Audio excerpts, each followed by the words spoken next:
Are you a race car guy balling on a budget? Are you needing to dial in your suspension but can't afford or don't want to spend the money on those high dollar wheel chocks, those wheel blocks? Well, if so, this is the video for you. All right, guys, appreciate y'all tuning into the video today. So in today's video, we're gonna be teaching you guys how to build these wheel blocks. If you want to do it yourself, you could save up to $800. Honestly, go online, see what they cost online, and then go to your local hardware store and see what you can build it for. I personally got $110 invested into this in about 3 hours of my time. I hope this reaches the right people and saves you a lot of money, because it saved me a ton of money. Let's go ahead and jump into it and show you guys how to do it. So let's go ahead and get started with materials and tools we're going to need for the job. So per stand, I'm going to be using 4 2x4s at 8 foot long. So I went and bought 16 2x4s total. And like I said, we're gonna be cutting them down at 16 inches long. So first off, we're gonna need our pencil, some sort of drill, nut driver, tape measure, square. Get yourself a decent saw, something that's gonna cut decently straight. I bought a box of 2.5 inch screws. I use the Torx bit on these. I don't like the Phillips head, they kind of strip through, so they give you a little Torx head in there. If that one, you buy an extra just in case. So I bought 2 extra myself. They were the T50s on the Torx there. So I bought a bigger box because you're going to be screwing a lot of stuff in there, so make sure you have enough screws. That is it for material. Let's go ahead and get started on our build. We're going to start off with measuring out all our boards at 16-inch marks. Get yourself a tape measure that has all the markings in there. If you look on this tape measure, every 16 inches it's marked in red, so it makes life real easy.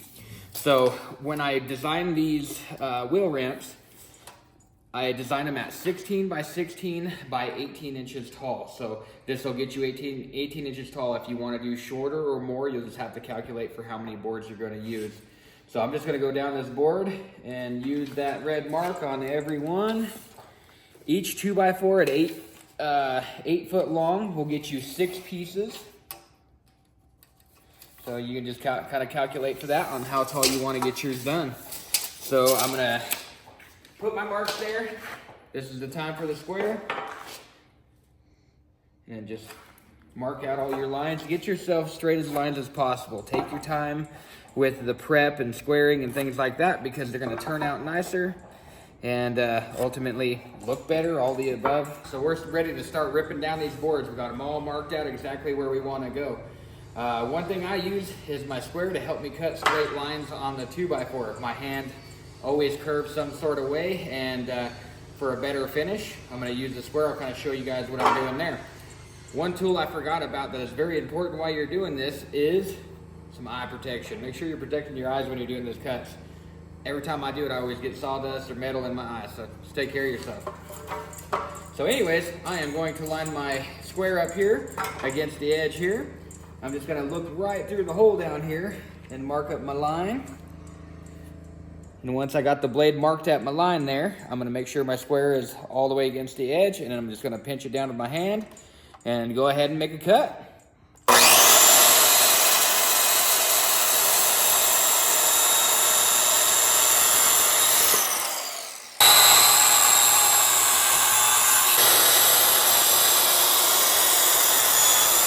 So we got all our wood cut, stacked up nicely, ready to start our build. So the fun begins. We get to use power tools. So we've got our first little square blocked out here. This is where I use my square again. I am going to use the square on each corner and just square it out. Don't always trust your lines. Even though we went through all the process of cutting straight lines and all that other stuff, don't trust them. Always grab your square, square it out. That way you get yourself a nice squared cube, whatever you want to call it. So I'm going to start out with just one screw in each corner first. And that's why I like those Torx over a Phillips. I would have done stripped one of those already in a Phillips head.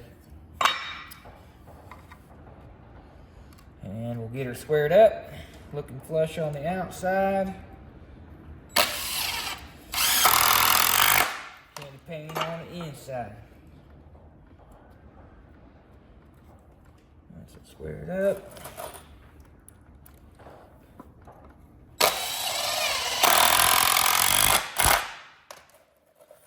So it's just like a foundation of a house. The better it's squared up in the beginning, the better the build's gonna be through the whole process. So that's why I only put one screw in each corner, in case I need to flex it up a little bit, change it up. You have that option and opportunity to. Got her there. I'll just recheck my square all the way around, and I'm gonna dump another screw in each corner so this thing doesn't get out of square. So now we're gonna stack our next stack on. It's pretty much cut and dry simple. We're just gonna keep stacking corner to corner to corner. One trick I'm gonna show you guys, I built the other 3 already. This is the last one, and it's something that I learned over building all of them so far is that we can actually save some screws and time by not screwing 2 screws in every corner.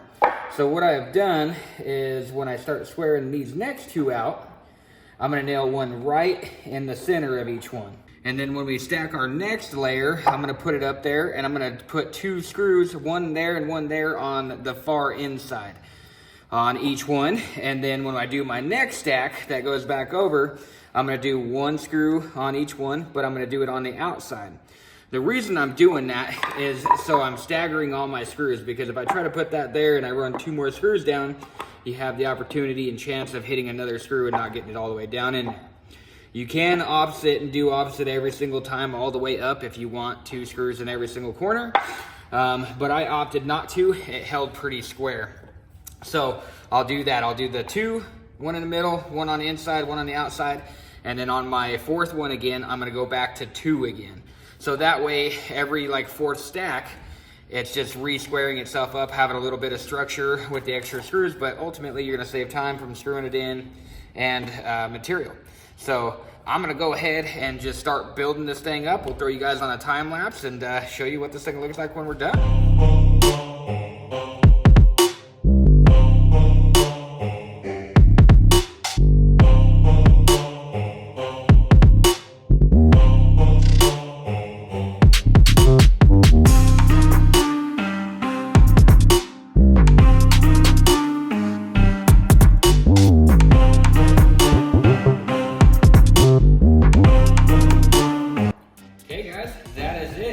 Stack is completely done. So you just gotta times that by 3 more and you are good to go.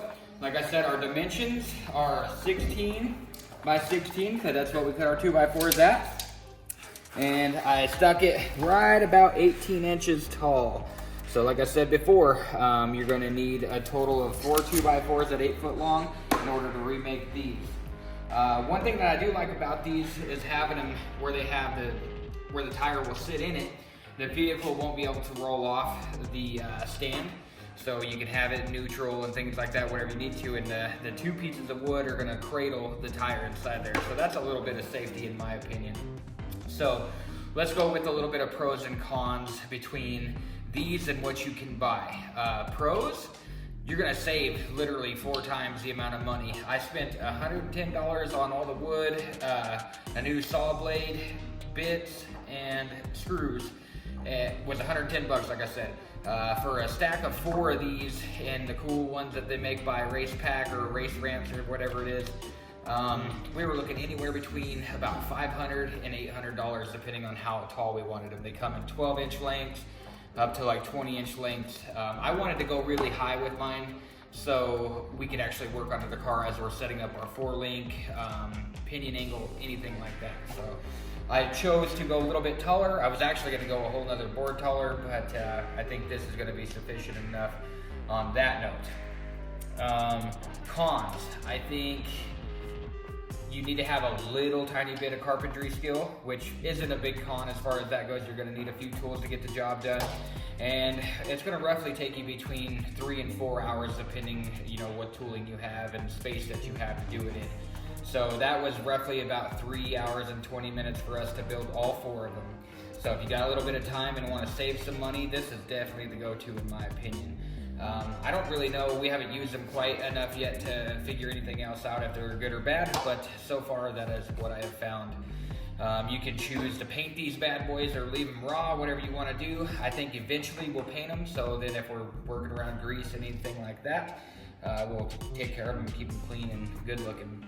So, but for now, they're gonna do the job that we need to get done for our race coming up. So, Other than that, we appreciate you guys watching. Make sure you like, subscribe, tell us what we could have done better or what you would have done on this or any accessories that we could add on to it down in the comments below.